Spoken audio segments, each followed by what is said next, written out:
Imagine a scenario where your past mistakes and deceit come back to haunt you, but not in the way you expected. In one of the large telecommunications companies where I work in the account processing department, I receive a call on my phone from a client with a question about the account. The woman on the other end of the line is clearly confused by the one-time fee of $49 for a wireless access point.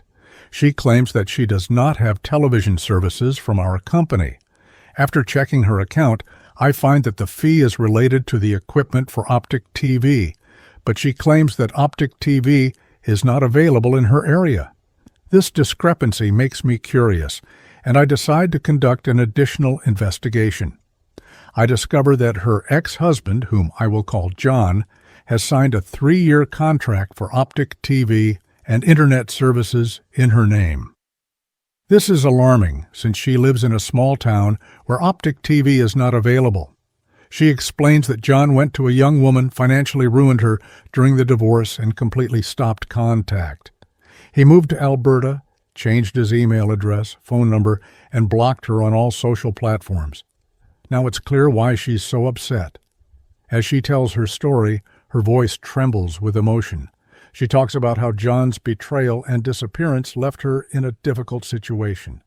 She tried to find him with the help of her lawyer, but his family and friends are extremely reluctant.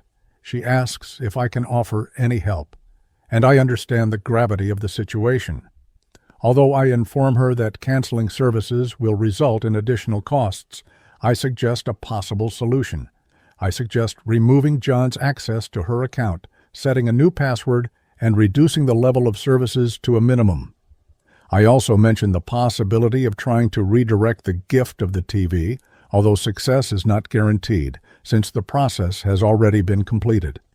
Suddenly she realizes that I can provide her with John's address, since he has active services on TV and the Internet. She is silent at first, and then asks if I can provide this information. I confirm that as a customer, she has unlimited access to details about the services. I suggest she take a pen and paper, and she is thrilled when I provide her with the address, John's new mobile phone number, and an additional contact number that probably belongs to the new woman in his life. She is happy to record all the data. I can hear her relief and gratitude when she thanks me. Before ending the conversation, I make sure that all her needs are met.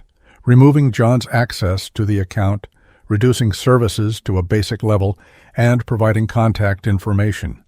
She is thrilled to receive this information and seems determined to act. I can almost feel her anticipation as she prepares to meet John.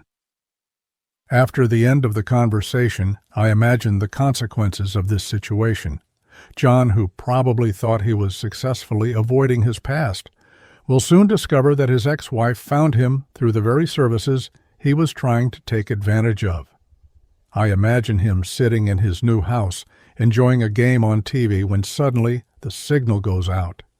His frustration should be palpable when he calls the provider and discovers that his account has been blocked and his personal data has been disclosed.